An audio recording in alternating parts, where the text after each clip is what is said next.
Welcome back to our channel. If you are preparing for the PMP and want to excel your project management skills, you are at right place. Today we will see the most important chapter of domain 2, that is process. From this domain, your 50% exam will come, and this is the most important task. Part 1, plan and manage schedule. This task is from the official PMP examination content outline that is given on official PMI website. So this is the very important chapter. These six definitions are from the official exam content outline. We will go through it. There are lots of keywords. इसमें बहुत ज़्यादा keywords हैं, तो आपको हर keyword को समझना बहुत ज़रूरी है। अगर मैं चाहूँ तो मतलब कि इसमें PMP 6, 5, 7, PM BOK 5, 6, 7 सबसे मिला के ये मैंने आपकी स्लाइड्स बनाई हैं, and we will try to cover each and every keyword in that. Okay, we will first go through the definitions and try to understand that. Utilize benchmark and historical data.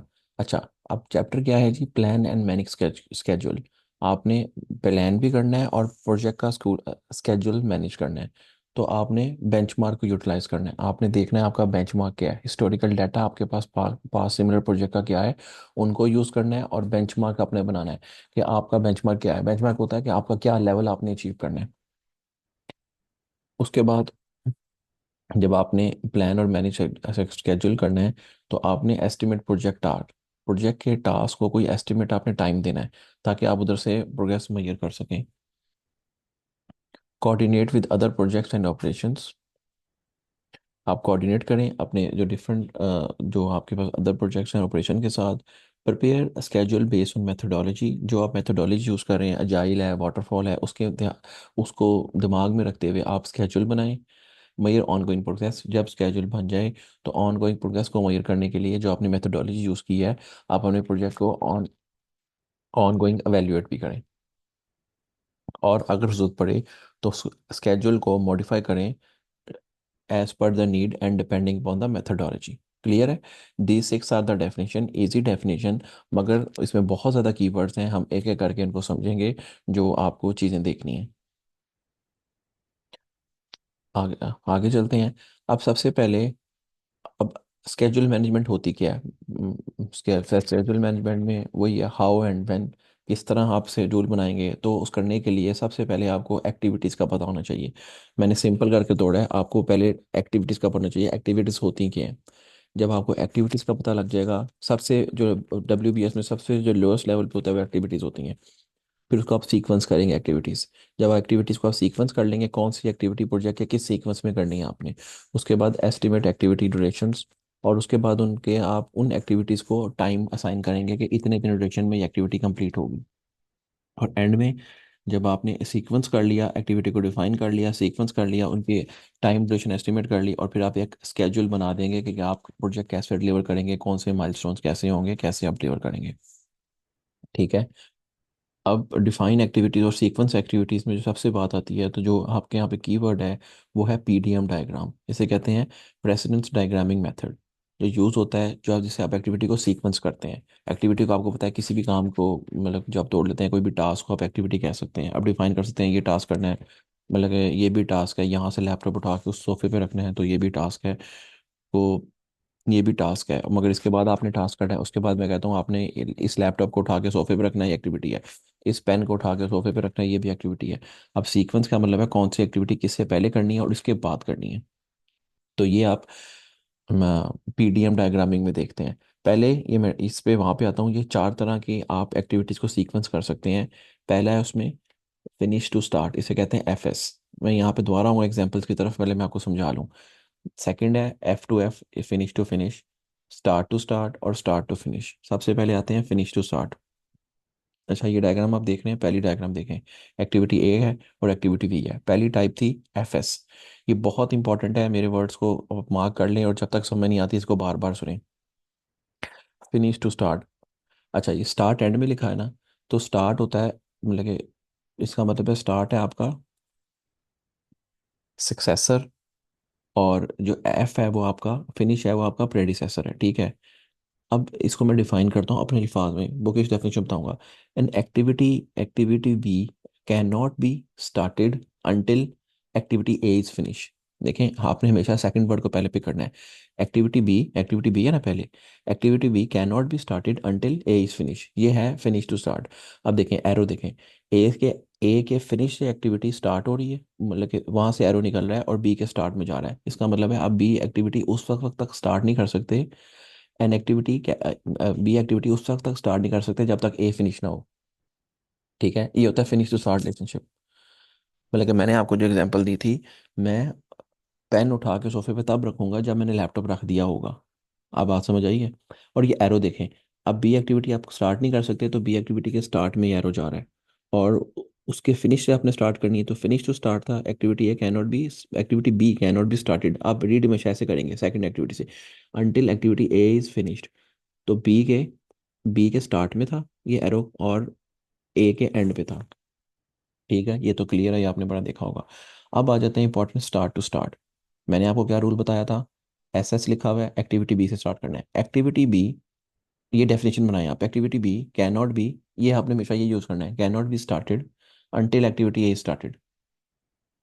ठीक है, अब इसका क्या मतलब है? तब तक एक्टिविटी बी स्टार्ट नहीं हो सकती जब तक ए स्टार्ट हो गई हो।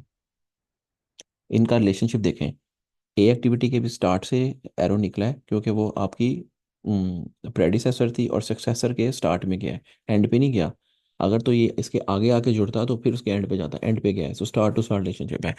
अब देखें, एक्टिविटी बी तब तक स्टार्ट नहीं हो सकती जब तक ए स्टार्ट हुई हो। हाँ, कुछ देर बाद भी स्टार्ट हो सकती है, मगर उससे पहले नहीं स्टार्ट हो सकती। एक्टिविटी ए से पहले एक्टिविटी बी स्टार्ट नहीं हो सकती। एक्टिविटी ए, इनका रिलेशनशिप आपस में ऐसा है कि एक्टिविटी ए को पहले स्टार्ट होना है। इसी तरह अब आप बनाने की ट्राई करें। ये फिनिश टू फिनिश देखें, थर्ड टाइप। आप देखें, मैंने क्या बताया था, सेकंड को उठाना है, सेकंड पे एक्टिविटी बी है। An activity B can not be क्या finish, can not be finished until activity A is finished. क्योंकि फिनिश की बात है ना, एक्टिविटी बी आप डेफिन करें, can not be finished, finished आपका कीवर्ड है, until activity A is finished. ठीक है जी, क्लियर हो गया? एक्टिविटी बी तब तक खत्म नहीं हो सकती जब तक पहले एक्टिविटी ए खत्म ना हो जाए। अब स्टार्ट पे कोई चेक नहीं है, बी के फिनिश होने पे चेक है कि activity B can not be finished until activity A is finished. उसके साथ खत्म हो सकती है, मगर उससे पहले नहीं खत्म हो सकती एक्टिविटी एक्टिविटी बी। ठीक है, आगे अब लास्ट टाइप देखें, क्लियर हो रहा है? वो है स्टार्ट टू फिनिश। अब देखें, फिनिश एंड पे है, एक्टिविटी बी के फिनिश से एरो निकालें, वो देखें फिनिश पे एरो जा रहा है, और स्टार्ट कहाँ से हो रहा है? एक्टिविटी ए के स्टार्ट से। इसको कहते हैं एस एफ रिलेशनशिप। अब इसको डेफिनेशन बनाएं, एक्टिविटी बी एंड पे, एक्टिविटी बी कैन नॉट, क्या था पहले? Finish, can not be finished until activity A started. Activity B तब तक खत्म नहीं हो सकती जब तक एक्टिविटी ए स्टार्ट ना हो गई हो। ठीक है जी, रिलेशनशिप समझ लगा आपको? एक्टिविटी बी जो है तब तक खत्म नहीं हो सकती, कैन नॉट बी फिनिश, जब तक एक्टिविटी ये स्टार्ट ना हो गई हो। देखिए, स्टार्ट पे कोई कंडीशन नहीं है, मतलब कि फिनिश पे कोई कंडीशन नहीं, एक्टिविटी है कि कंडीशन कौन सी है? कंडीशन आप देखें ना, जो पहले लिखा होता है ना, जो उनका रिलेशनशिप हो, तो पहली वाली एक्टिविटी पे वो कंडीशन आती है, दूसरी वाली activity can not B finish. अब बी एक्टिविटी है, एफ था, तो बी एक्टिविटी पे फिनिश की कंडीशन है, कैन नॉट बी फिनिश, वो आप देख रहे हैं फिनिश नहीं हो सकती अंटिल एक्टिविटी ए स्टार्टेड, जब तक एक्टिविटी ए स्टार्ट ना हो। ठीक है, इसको बार बार देखें, इसको ड्रॉ करके देखें, मैंने आपको एग्जांपल बताई। आप पीछे आते हैं, अब इसको वर्बली समझते हैं। कुछ को डायग्राम से समझ नहीं आया, डायग्राम से समझना बहुत आसान था, वर्बली देखते हैं। अब finish to start, finish to start क्या था? Painting start. अब आप अगर वर्बली देखो, देखना चाहते हैं, मतलब कि डिस्क्रिप्शन फॉर्म में, पेंटिंग स्टार्ट आफ्टर प्लास्टरिंग। देखें, जब घर बन रहा होता है तो प्लास्टरिंग के बाद ही पेंटिंग होती है ना, तो उनका आपस में रिलेशनशिप क्या होता है? तब तक पेंट स्टार्ट नहीं हो सकता। अब देखें, उन्होंने painting start after plastering.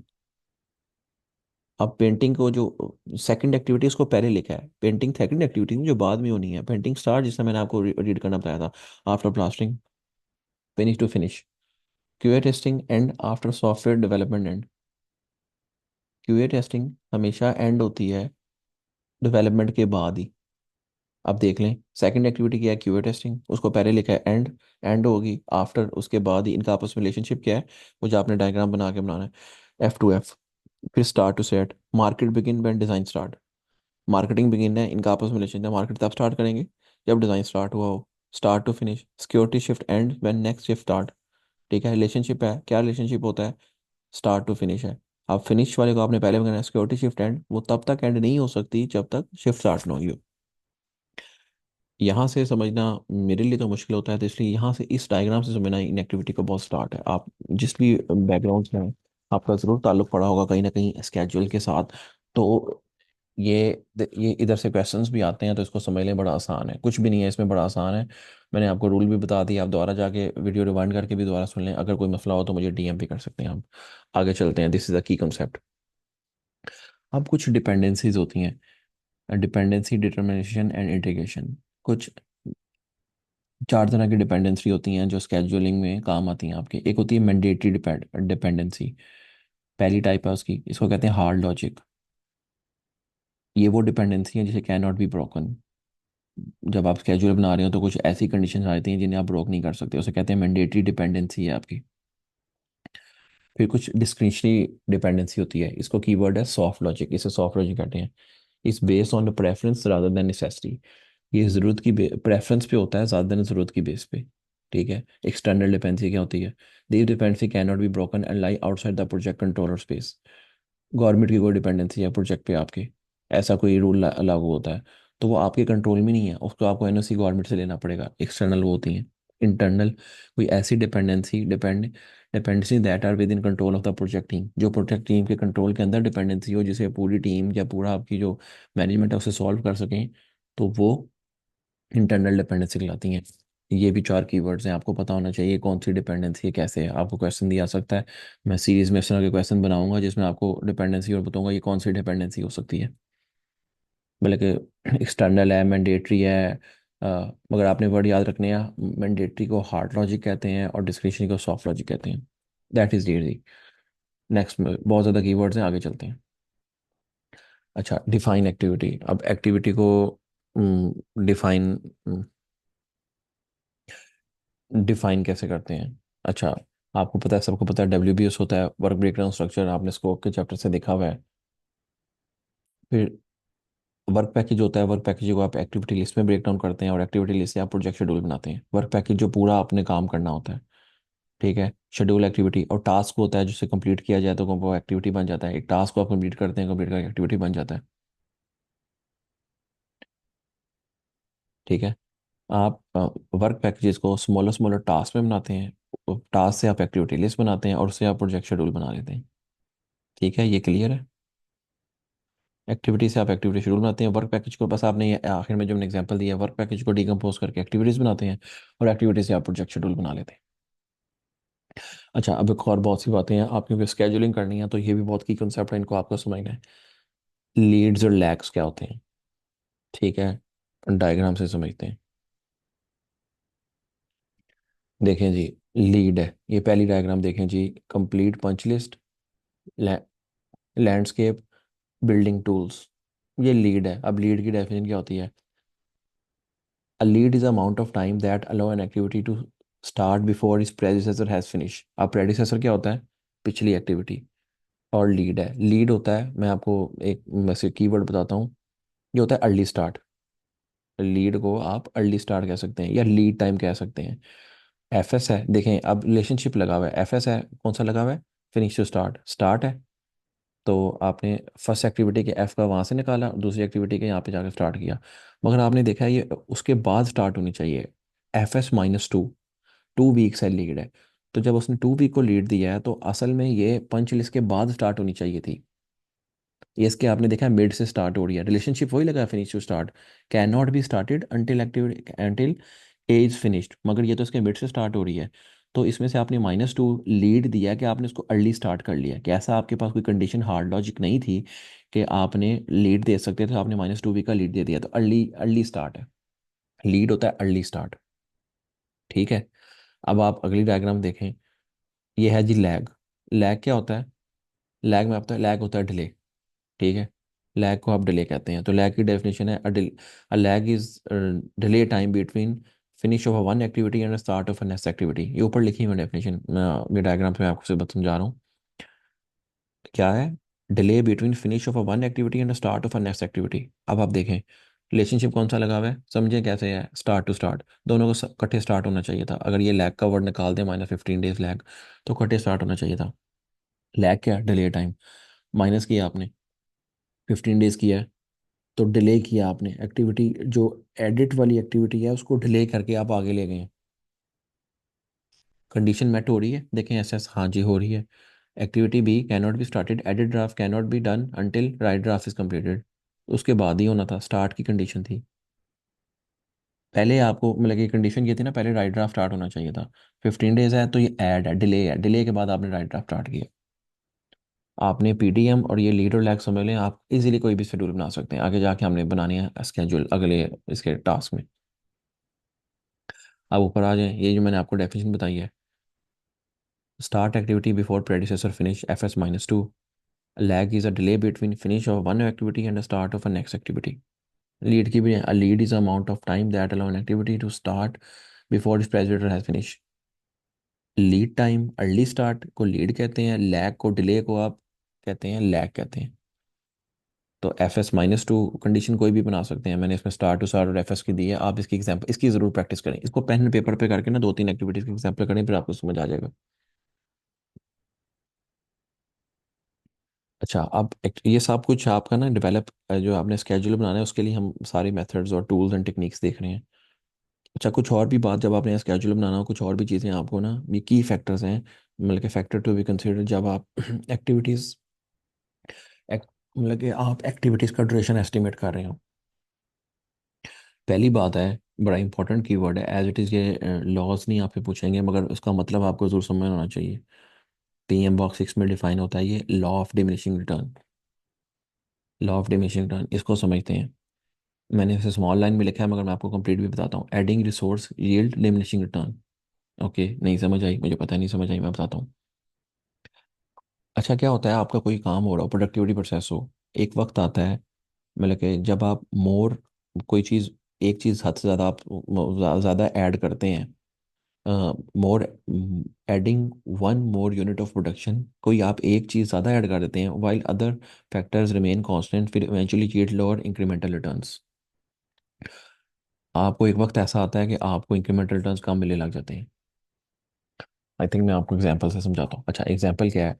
For example, आप, जो आपकी फसल है, फैमिली एक फसल है, फील्ड है, उसमें आप फर्टिलाइजर के मोर बैग ऐड करते हैं, more bag of fertiliser to the yield.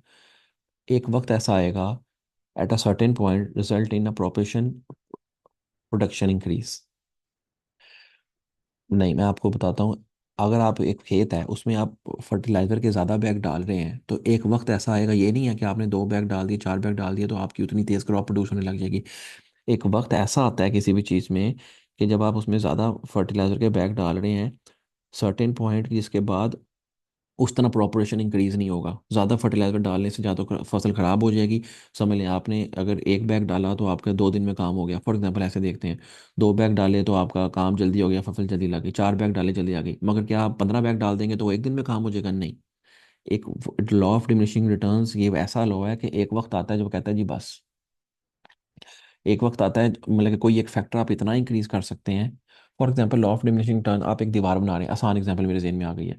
कोई आप दीवार बना रहे हैं, दीवार क्रेनों से बन रही है, 2 क्रेनें आपने खड़ी कर दी हैं, क्रेन्स की बात कर रहे हैं, बाकी सारा लेबर शेबर हुआ, 2 खड़ी क्रेन करके आप दीवार 10 दिन में बना लेते हैं। 4 क्रेनें खड़ी करके, चार की दीवार 5 दिन में बन जानी चाहिए।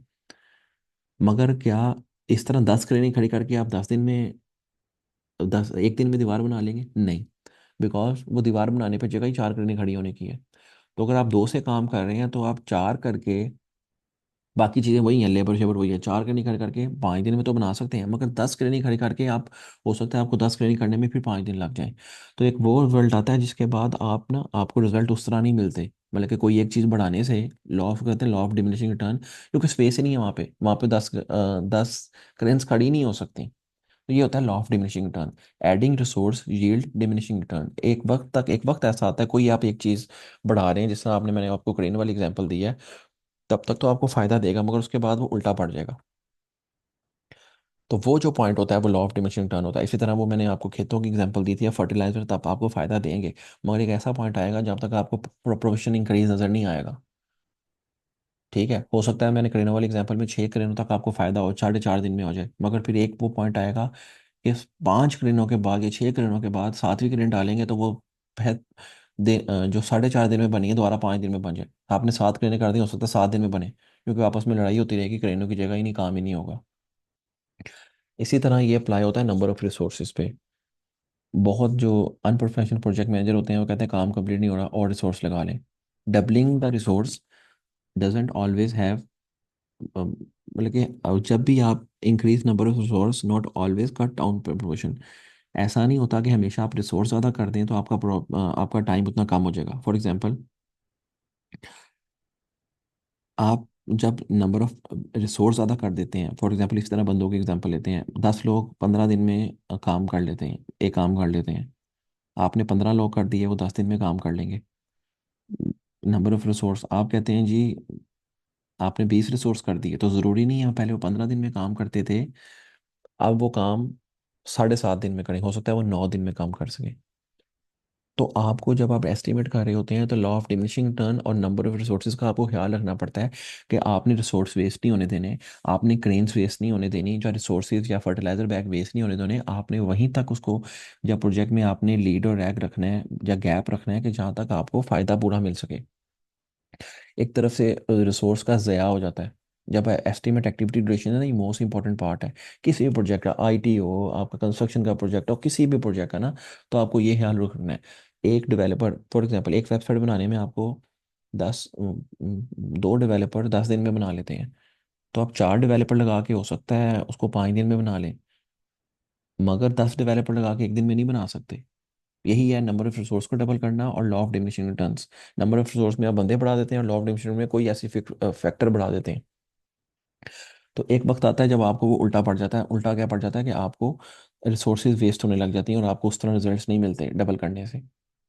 अच्छा, आपको हमेशा जब आप एक्टिविटी एस्टिमेट कर रहे हो, आपको नई से नई टेक्नोलॉजी यूज़ करनी चाहिए। नई टेक्नोलॉजी यूज़ करने से आपका जो एक्टिविटी ड्यूरेशन होता है वो छोटा होता है।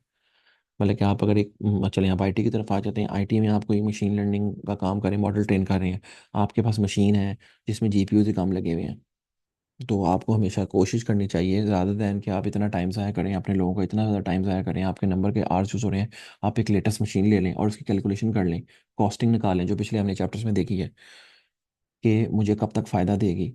एडवांसमेंट इन टेक्नोलॉजी को ऑलवेज अडॉप्ट करें, वो आपके नंबर ऑफ रिसोर्स और एक्टिविटी ड्यूरेशन को कम करता है। नंबर ऑफ रिसोर्स को कम यूज़ करना पड़ता है, ट्रेनिंग करवाने, और एक्टिविटी ड्यूरेशन भी छोटी करता है बहुत। अच्छा, फिर एस्टिमेट एक्टिविटी ड्यूरेशन में मैंने एक और भी चीज़ डाल दी है, मोटिवेशन ऑफ स्टाफ। आपका स्टाफ कितना मोटिवेटेड है आपने जिसे काम करवाना है, ये मैंने वैसे ही डाल दिया, मगर ये कीवर्ड्स है, जानना जरूरी होता है। Student syndrome. अच्छा, ये क्या होता है वैसे? बस स्टूडेंट सिंड्रोम होता है, जो रिसोर्सेज होते हैं ना, आमतौर पे आप मैनेजर हैं तो इसलिए पीएमपी की तैयारी कर रहे हैं। मैनेजर है, रिसोर्सेज में delay the work until just before the deadline. ये स्टूडेंट की, कहते हैं स्टूडेंट की एक हैबिट होती है, डेवलपर्स में भी होती है, कई भी लोग काम करते हैं ना, तब तक काम को लटकाते हैं जब तक उसकी डेडलाइन नहीं आई थी। लास्ट मिनट में जाके ना वो भागते हैं। आपने पेपर की तैयारी करनी है तो स्टूडेंट सिंड्रोम इसलिए कहा जाता है कि 5 छुट्टियां एक एग्जाम में हो तो वो तैयारी 90% लोग आखिरी दिन ही करते हैं, ये हैबिट होती है। ये नहीं होता पहले दिन तैयारी करके बैठ जाएंगे, वो आखिरी वक्त में करेंगे तैयारी। इसको कहते हैं स्टूडेंट सिंड्रोम। तो लोग भी ऐसे ही काम करते हैं, आप डेडलाइन जितनी भी बढ़ा दें, आखिरी वक्त में काम करते हैं और आखिरी वक्त में जाके भाग रहे होते हैं। आपको पता लगे आपने क्लाइंट से बहुत अच्छी टाइमलाइन ली है, एग्जांपल देते हैं फॉर एग्जाम्पल सॉफ्टवेयर इंडस्ट्री की, आपने टाइमलाइन ली है कि ये आप कोड या ये वाली ऐप की रिलीज तब दे देंगे। तो अगर आप टीम को सब कुछ पता है स्टूडेंट सिंड्रोम का, तो आप देखेंगे कि टीम रिलैक्स हुई होती है और हाँ हाँ हम सर इजीली कर लेंगे, इजीली कर लेंगे, और एट द 11th आवर आप देखेंगे रश हुआ होता है कि यार हाँ हाँ हमें कल डिलीवरी देखनी, आज करेंगे। तो ये होता है स्टूडेंट सिंड्रोम।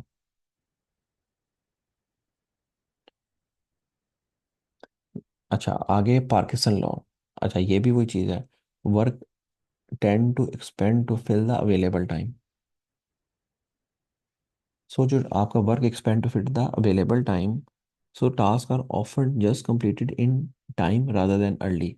पार्किंसन लॉ ये भी नेचर है कि आपका जो जितना अवेलेबल टाइम होता है ना वर्क वर्क उतना, एक तो देखें स्टूडेंट्स डेवलपर या किसी की आदत होती है कि आप आखिरी मोमेंट में काम करते हैं, और फिर अगर आपने एस्टिमेट ठीक नहीं किए, आपने कहा एक एक्टिविटी को, आपके एस्टिमेट गलत हैं, आपने बहुत ज़्यादा 2 दिन लगने थे, आपने 10 दिन लगनी है उसकी डेवलपमेंट में रख ली है, तो आप देखेंगे कि expand work tend to expand to fill the available time. Work खुद ही एक्सपैंड हो जाता है जब आपके पास डेडलाइंस नहीं होती, टाइम बॉक्सिंग नहीं होती।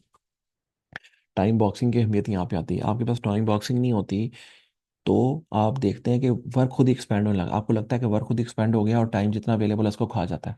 तो इसलिए हर टास्क की टाइम बॉक्सिंग सही से करनी है और एस्टिमेट ठीक करने हैं, मतलब कि रीजनेबल एस्टिमेट रखने हैं, पेसिमिस्टिक और ऑप्टिमिस्टिक के बीच वाली कोई चीज़ आपने रखनी है। इसलिए एस्टिमेट करना बहुत इंपॉर्टेंट है। असल प्रोजेक्ट फेल और फेलियर का तकाजा ही एस्टिमेट्स पे होता है। अगर आप अच्छे एस्टिमेट्स कर लेंगे, अच्छे उसमें बफर रख लेंगे, बफर भी अच्छा होना चाहिए, एस्टिमेट्स भी रखा जाएंगे, तो आप प्रोजेक्ट भी विन कर जाएंगे कंपेटिटिव बिडिंग में, और डेवलपर के लिए भी आसान होगा, मतलब कि इसलिए आपको एस्टिमेट बहुत सोच समझ के बनाने चाहिए। ठीक है, लॉ ऑफ डिमिनिशिंग टर्न और नंबर ऑफ रिसोर्सेज और एडवांसमेंट टेक्नोलॉजी, ये आपने याद रखना है, आगे स्टूडेंट सिंड्रोम और वो चीज़ें ये आपने याद रखनी है। अच्छा, अब टूल्स एंड टेक्निक्स आगे आप देखेंगे। जब आप एक एस्टिमेट बनाने लगे हैं, शेड्यूल बनाने लगे हैं, तो आप क्या करें, आप एक नए प्रोजेक्ट पे लग गए हैं, आपने उसके एस्टिमेट बनाने हैं, आप क्या क्या यूज़ कर सकते हैं डाटा एनालिसिस में। आप एक्सपर्ट जजमेंट कर सकते हैं। एक्सपर्ट जजमेंट क्या है, उन लोगों से एसएमईज के पास जाएं, उनके एक्सपीरियंस से लिखें कि यार आपने पहला ऐसा प्रोजेक्ट किया, हमें गाइड करें इस एक्टिविटी को करने में कितना टाइम लगेगा। ठीक है, आप मतलब कि एक्सपीरियंस लोगों से, एसएमई से, सब्जेक्ट मैटर एक्सपर्ट से जाके सीखें। फिर आप डाटा को एनालिसिस कर सकते हैं। डाटा एनालिसिस क्या होता है, डाटा एनालिसिस में ये हमने कॉस्ट मैनेजमेंट में भी देखा है, ऑल्टरनेटिव एनालिसिस और रिवर्स एनालिसिस दो तकनीकें हैं। ऑल्टरनेटिव एनालिसिस क्या है, the process to identify alternatives और different tools, compare different scheduling techniques. आप डिफरेंट डिफरेंट स्केजुलिंग टेक्निक से उसके एस्टिमेट्स निकालें और आपस में कंपेयर करने का कितना कितना फ़र्क आ रहा है, आपके एस्टिमेट्स और उतने अच्छे होंगे।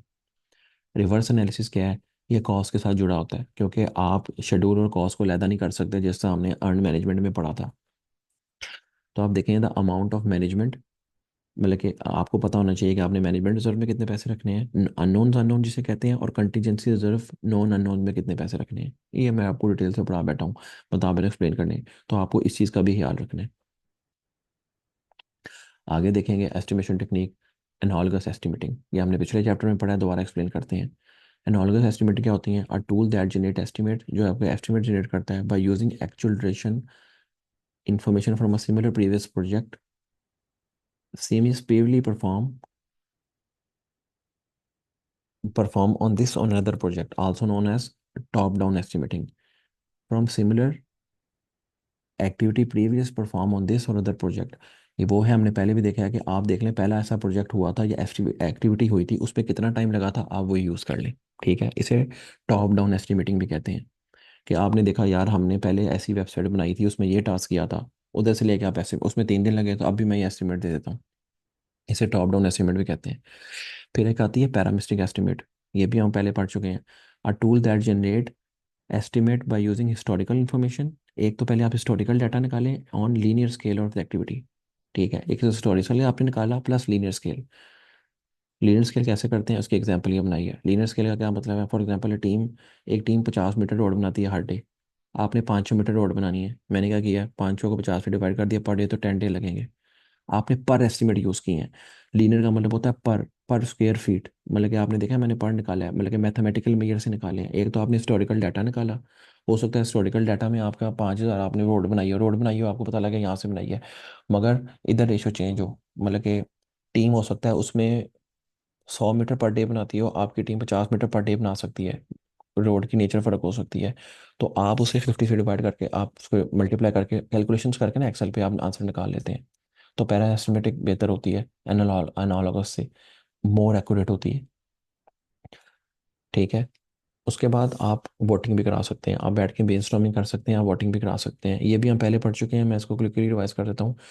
वोटिंग में होता है, यूनैनिमिटी होता है पहला, हर बंदा एग्री कर जाए, 10 बंदे बैठे हैं, 10 के 10 एक बात को वोट दे दें, तो इसका मतलब everyone agree to decision, मतलब कि सारे अपने एस्टिमेट्स लेके बैठे होते हैं, सारे 10 बंदे बैठ के एस्टिमेट टीम में बैठे हैं, वो सारे एग्री कर जाए, डिसीजन हो जाता है।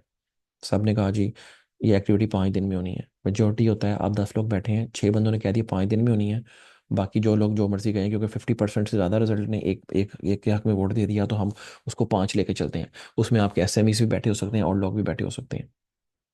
फिर पोलैरिटी होता है, the idea that most gonna win. For example, एक कह रहा है 5 दिन में होनी है, उसको मिले हैं 4 वोट। एक कह रहा है 10, टोटल 10 हैं। और एक कह रहा है 3 दिन में होनी है, उसे मिले हैं 3 वोट। और एक और कह रहा है 2 दिन में, 5 दिन में होनी है, उसे कह रहा है 2 मिनट।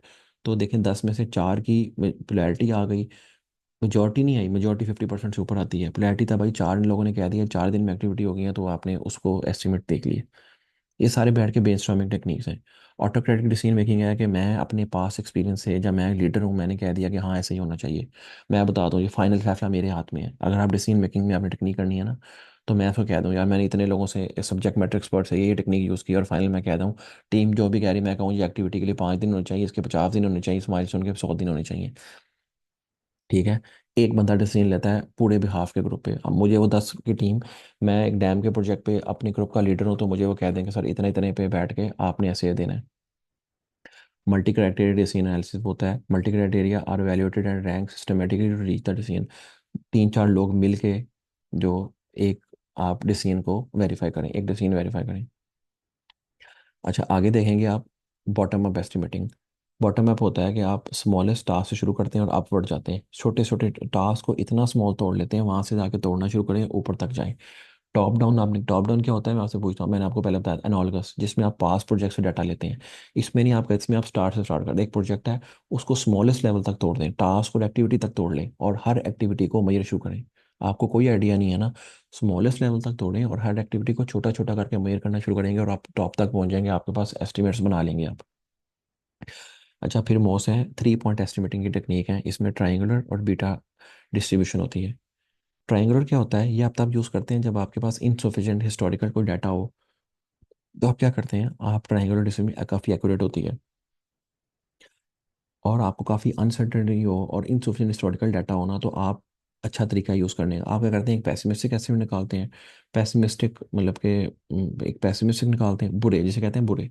मोस्ट लाइकली जो मतलब यार आप कहते हैं काम तो हो जाना है, पेसिमिस्टिक मोस्ट लाइकली होता है 4 दिनों में, तो 4 दिन मोस्ट लाइकली है। पेसिमिस्टिक एस्टिमेट है यार, हो सकता है बारिश हो जाए या जो भी डिले आ जाए, मशीन ख़राब हो जाए, आप कहते हैं 6 दिन। और ऑप्टिमिस्टिक होता है कि मोस्ट लाइकली में भी आपने बफर रखा होता है, मोस्ट लाइकली वो 3 दिनों में हो जाएगा। तो तीनों को आपने प्लस किया और डिवाइड बाई 3 पे कर दिया, जो रिजल्ट आया वो आप यूज़ कर सकते हैं। Pessimistic plus optimistic plus most likely divide by 3। Beta distribution. अब बीटा डिस्ट्रीब्यूशन भी इसी तरह यूज़ होती है। इसको पर्ट एनालिसिस भी कहते हैं। पर्ट, इसमें क्या करते हैं, पेसिमिस्टिक निकाले, मोस्ट लाइकली को 4 दफ़ा मल्टीप्लाई कर दिया। ये तो मैं आपको छोटे छोटे एग्जांपल दे रहा हूँ ना। जब बड़े बड़े डैम मेगा प्रोजेक्ट्स होते हैं तो उसमें बड़े बड़े दिन होते हैं। एक आपने ट्रांसफार्मर इंस्टॉल करना है, इरेक्शन करनी है, पूरा करना है। पेसिमिस्टिक निकलेगा 65 डेज, ऑप्टिमिस्टिक निकले 45 डेज, मोस्ट लाइक निकले 45 डे, ऑप्टिमिस्टिक 35 डे। इनको मल्टीप्लाई करें, मोस्ट लाइकली को 4 से मल्टीप्लाई करें, पेसिमिस्टिक और ऑप्टिमिस्टिक को प्लस करें और डिवाइड बाई 6 कर दें, आपको एक अच्छी एस्टिमेट मिल जाएंगे जिसमें बफर भी होगा, और उसमें पेसिमिस्टिक और ऑप्टिमिस्टिक का भी फिगर कुछ आ जाएगा। वेरिएंस ये मैंने वैसे ही डाल दिया, फार्मूला देख सकते हैं, मगर ये कहीं यूज़ नहीं होगा। हाँ, आपको ट्राइंगल और बीटा डिस्ट्रीब्यूशन, ये कैलकुलेशन बड़ी आसान होती है। ये आप खुद भी कर सकते हैं ना, देखें formula pessimistic most likely optimistic divide by 6 कर दिया, आंसर आ जाएगा। ये अगर आएंगे तो बहुत छोटा सा, ये 5th क्लास के मैथ्स वाले न्यूमेरिकल होते हैं। वेरिएंस नहीं आएगा, फार्मूला याद रखते हैं। अगर आपको वेरिएंस निकाला हो तो variance pessimistic minus optimistic divide by 6 और इसका स्क्वायर रूट। अच्छा जी, फिर बहुत इंपॉर्टेंट टॉपिक आ गया है, रिसोर्स लैमनिंग। रिसोर्स ऑप्टिमाइजेशन क्या होती है। अच्छा, रिसोर्स ऑप्टिमाइजेशन क्या होती है, adjusting resource requirements to make requirements level और equal to the resource available to the organisation. जितनी आपके पास रिसोर्स ऑर्गेनाइजेशन के पास अवेलेबल हैं, आप उस तरह रिसोर्स रिक्वायरमेंट को लेवल और इक्वल कर दें। रिसोर्स लेवलिंग में रिक्वायर सेवरल अल्टेशंस और negotiation and change duration estimates. ठीक है, रिसोर्स लेवलिंग में आपके मतलब कि जब रिसोर्स को लेवल करना है, मतलब कि कोई रिसोर्स ओवर बर्डन ना हो, तो आपके ड्यूरेशन एस्टिमेट्स भी चेंज हो सकते हैं, रिसोर्स एस्टिमेट भी चेंज हो सकते हैं, और ओवरऑल प्रोजेक्ट शेड्यूल भी बढ़ सकता है। मतलब कि आप तमाम टास्क को इक्वल रिसोर्स या लेवल कर दें। हो सकता है कोई ओवर बर्डन हो, कोई अंडर बर्डन हो, तो आप सबका काम इक्वल बांट के कर देंगे। उससे क्या होता है, मगर इसका नुकसान क्या होता है कि आपके जो प्रोजेक्ट के ओरिजिनल एस्टिमेट्स होते हैं और रिसोर्स एस्टिमेट्स हैं, ये भी चेंज हो सकते हैं। मगर इसे रिसोर्स को ऑप्टिमाइजेशन किया जा सकता है। आप देखते हैं कि किसी टीम को कुछ लोगों को टास्क असाइन है जो ओवर बर्डन है, जिनका काम 8 घंटे में कंप्लीट नहीं हो रहा, अगर आप बिल्कुल लोएस्ट ब्रेकडाउन पे जाएंगे, जिनका काम 20-20 घंटे का दिन का काम है, और कोई ऐसे बंदे इनका 4 घंटे का दिन का काम है, तो आपने रिसोर्स का काम इक्वल बांट के रखना है। मगर जब आप इक्वल करते हैं तो हो सकता है जब आप सबको इक्वल काम देना है और मतलब कि लेवलिंग करनी है रिसोर्स की, तो आपके एस्टिमेट्स वगैरह हिल सकते हैं। तो आपने ये टेक्निक तब अडॉप्ट करनी है जब आपके पास गुंजाइश हो कि आप प्रोजेक्ट जो शेड्यूल है उसे ऊपर नीचे कर सकते हैं। ठीक है। अब मगर आप रिसोर्स लेवलिंग वहाँ तक करनी चाहिए मोस्टली, जो मैं रिकमेंड करता हूँ, जहाँ तक आपका प्रोजेक्ट शेड्यूल आपको इजाज़त देता है। प्रोजेक्ट शेड्यूल में ना कुछ लीड्स और लैग्स होते हैं, डूज एंड डोंट्स होते हैं, कि आपके पास ये लिमिट है, ये लिमिट नहीं है। ये सारा हमने क्रिटिकल पाथ एनालिसिस में देखना है अगले चैप्टर में। तो मैं ये जो रिसोर्स लेवलिंग है आपको ज़्यादा अच्छी समझ आएगी अगले पार्ट 2 में जाके। अच्छा, एक होती है रिसोर्स स्मूथिंग आगे। अच्छा, ये आप क्या करते हैं, आप प्रोजेक्ट को उतना सिर्फ only only activity with total free float are delayed so that end date of the project is not delayed. Resource smoothing क्या होती है, रिसोर्स लेवलिंग की एक सब कैटेगरी है कि आप रिसोर्स लेवलिंग करेंगे तो प्रोजेक्ट शेड्यूल चेंज हो सकता है। आपके प्रोजेक्ट में ना एक फ्री फ्लो टाइम अवेलेबल होता है, जिससे आपके ये वो है, अगर उसे आप यूज़ कर भी लेना, आपने एक एक्टिविटी को कहा था 5 दिन में करेंगे, मगर वो आपने अगर एक्टिविटी 8 दिन में भी कर ली, तो उसका उस एक्टिविटी का ऐसा कोई नतीजा नहीं होता कि आपका क्रिटिकल पार्ट चेंज हो जाए या आपका प्रोजेक्ट टोटल शेड्यूल आगे चल जाए, कि आपके पास टाइम होता है। तो only activity with free float total float are delayed. आप उन एक्टिविटीज़ को पढ़ के डिलीट कर दें। या देखें, आपको कहते हैं कि यार अगर ये एक्टिविटी 8 दिन में भी हो जाए कोई फ़र्क नहीं पड़ता, मगर एक और एक्टिविटी है वो अगर 4 दिन में कंप्लीट ना हुई तो हम फंस जाएंगे। तो आप इसका रिसोर्स लगा के उसमें लगा दें, रिसोर्स को स्मूथ करें। 8 दिन आपको उन एक्टिविटीज़ पे काम करना है जो क्रिटिकल एक्टिविटीज़ हैं, जिसकी इंपॉर्टेंस मैटर करती है, जिससे आपका प्रोजेक्ट शेड्यूल ख़राब हो सकता है, तो रिसोर्स स्मूथिंग वो करती है। ये किसी ऐसी एक्टिविटी को नहीं छेड़ना जिसमें आप में गुंजाइश है, जो मैं ऊपर बता रहा था आपको, सिर्फ आपने उनको छेड़ना है। वो कहते हैं फ्री फ्लोट और टोटल फ्लोट, ये भी अगले चैप्टर में हमने पढ़ना है जाके। जिन only activity with free float और total float are delayed so that end of the project is not delayed, end of the project not delayed. It does not optimise all, ये रिसोर्स को optimise नहीं करता मगर आपको गुंजाइश देता है। अंदर कीवर्ड्स। अच्छा, इन कीवर्ड को समझने के लिए पहले डायग्राम पे आ जाए। अच्छा, दो चीज़ें होती हैं, क्रैशिंग और फास्ट ट्रैकिंग। शेड्यूल कंप्रेस करना, आपका शेड्यूल है, अब आपने इसको कंप्रेस करना है, क्लाइंट की तरफ से प्रेशर आ गया, जल्दी काम करना है, जल्दी ये डेडलाइंस मीट करनी है, ठीक है। क्रैशिंग क्या होता है, involve adding more resource to shorten the project duration. वही जो हमने पहले पढ़ा था। शेड्यूल कंप्रेशन में डायग्राम देखें आपने, देखें ऊपर नॉर्मल देखें, एक बंदा 5 दिन में एक एक्टिविटी कर रहा है, उसके बाद एक बंदा 5 दिन में अगली एक्टिविटी कर रहा है, फिर 5 दिन में अगली एक्टिविटी कर रहा है। क्रैशिंग होता है रिसोर्स बढ़ा दो, रिसोर्स बढ़ा दिया आपने, देखा 2 बंदे लगाए, पहली एक्टिविटी 3 दिन में, देखें टोटल काम जो 15 दिन में कंप्लीट हो रहा था ना, क्रैशिंग में देखें 10 दिन में कंप्लीट हो गया। क्रैशिंग होता है रिसोर्स बढ़ा देना, मगर इसका नुकसान क्या होता है, कॉस्ट ज़्यादा लगती है। आपने ऐसे प्रोजेक्ट किया हुआ था कि एक बंदा लगा के 15 दिन में काम कराएंगे, जब आप 2 बंदे लगाएंगे तो आपको, देखें, एक बंदे को 15 दिन की सैलरी देनी और 2 बंदों को 10 दिन की सैलरी लेनी, ये महंगा काम है ना। ये ठीक है, मगर अगर आपको होता है समटाइम क्लाइंट या कॉन्ट्रैक्टर की तरफ से नीड आती है तो आपको ये करना पड़ता है। ठीक है। इसमें आपने ख्याल रखना है लॉ ऑफ डिमिनिशिंग रिटर्न का, कि क्रैशिंग उतनी करनी है keeping in mind law of diminishing return, और क्या था, एडिंग नंबर ऑफ रिसोर्सेज। अब फास्ट ट्रैकिंग क्या होती है, फिर पीछे आ जाए। Activities are perform in parallel instead of sequential. ठीक है, इसके अच्छा देखें, क्रैशिंग में क्या होता है, इंक्रीज कॉस्ट इंक्रीज होती है, रिस्क होते हैं, और डिमिनिशिंग रिटर्न, जो मैं डिमिनिशिंग रिटर्न आपको बताया है। Fast tracking, activities are perform in parallel instead of sequential, आप पैरेलल में परफॉर्म करें, increase risk may lead to higher cost. अब जी फास्ट ट्रैकिंग क्या की है, आपने एक ही बंदा यूज़ किया है, मगर आपने देखें जो एक्टिविटी आपने छठे दिन शुरू करनी थी, आपने चौथे दिन एक्टिविटी स्टार्ट कर ली है। ठीक है, वो आपने चौथे दिन स्टार्ट कर लिया है, और फिर आपने 7वें दिन दोबारा स्टार्ट कर लिया है। इससे क्या होगा, कॉस्ट तो शायद आपकी नहीं बढ़ेगी, मगर आपका रिस्क बढ़ जाएगा, डबल डबल काम करवा रहे हैं आप। अभी हो सकता है कंक्रीट सूखी ना हो, आपने अगला काम स्टार्ट करवा दिया। अभी इलेक्शन की सही तरह हुई ना हुई हो, आपने स्ट्रिंगिंग स्टार्ट करवा दी, अगर मैं लाइन की एग्जांपल दे रहा हूँ तो आपको। ठीक है जी। ये यहाँ से सबसे लंबा चैप्टर हो गया अब तक का, अजाइल रिलीज प्लानिंग। अजाइल पे हमारा पूरी एक अलग सीरीज आनी है, वो अपलोड हो जाएगी चैनल पे। मगर सबसे क्या होता है, आप हाई लेवल रिलीज देते हैं अजाइल में, फिर नंबर ऑफ अल्ट्रेशन बताते हैं, फिर रिलीज और प्रोडक्ट आफ्टर ईच अल्ट्रेशन, और उसके बाद इंश्योर कस्टम सर्टिफिकेशन। अच्छा, अजाइल के जो लेवल्स होते हैं वो ये होते हैं, सबसे पहले प्रोडक्ट विजन होता है, इसमें आप बताते हैं गोल्स और कंस्ट्रेंट के हैं। फिर रोड मैप आता है, रिलीज डेट्स एंड थीम्स। फिर रिलीज प्लानिंग आती है, टीम कैपेसिटी एंड डिलीवरेबल्स, फिर ऑल्ट्रेशन प्लानिंग आती है, break down feature into the task, और फिर डेली प्लानिंग आती है जिसमें डेली स्क्रम करते हैं आप। इसमें मैंने इतना ज़्यादा गौर नहीं दे रहा क्योंकि अजाइल की पूरी आपके 10 लेक्चर की सीरीज़ आनी है जिसमें अजाइल और स्क्रम पे ये सारा वहाँ पे डिटेल हो जाएगा, मगर ये प्लानिंग का पार्ट ही है क्योंकि हो सकता है आप एस्टिमेट तो फिर भी होते हैं बेशक अजाइल में हो या उसमें हो, हाइब्रिड में हो या प्रोडक्टिव में हो या वाटरफॉल में हो। तो product vision, road map, release planning, alteration planning और ट्रेनिंग प्लानिंग। अच्छा अब देखें अर्नड वैल्यू एनालिसिस, आपने देखा था, आपको पता है टूल्स एंड टेक्निक में ये हम कॉस्ट मैनेजमेंट में देख चुके हैं। ट्रेंड एनालिसिस होता है, अब आप मेयर कैसे करेंगे, शेड्यूल को मेयर तो करनी है, आप पैटर्न को सेस करके कॉस्ट को मेयर करेंगे। वेरिएंस एनालिसिस क्या होता है, आप जो आपने एक्चुअल में प्लान किया है और जो एक्चुअल में काम हो रहा है, मतलब कि आप मुझे कहते हैं सांप सीढ़ी का खेल जो आपने लाइनें देखी होंगी, क्या आपने प्लान किया था और आप कैसे एक्चुअल चल रहे हैं। अच्छा iteration breakdown chart, track work in agile iteration, break down chart होता है, बर्न डाउन चार्ट होता है, सॉरी ब्रेक डाउन मैंने बोल दिया, बर्न डाउन चार्ट होता है कि आपका कितना वर्क रिमेनिंग रह गया, ये अजाइल में हमने पढ़ना है। और what if scenario analysis, explore different scenarios in developing schedule progress, मतलब कि ये मेजर करने के तरीके हैं, जब आपने शेड्यूल डेवलप कर लिया तो उसको मेजर किस तरह करना है। ट्रेंड एनालिसिस है, वेरिएंस कर सकते हैं आप, ट्रेंड्स दे सकते हैं कि आपने शुरू में क्या देखा था, प्लान क्या था और एक्चुअल क्या था। और लास्ट में critical critical path method, critical path क्या होता है, जिस पे अगला पूरा टास्क है आपका, identify minimum project duration bye focusing on critical task. Minimum project duration आपने निकालनी है bye focusing on the critical task, और यही इंपॉर्टेंट है।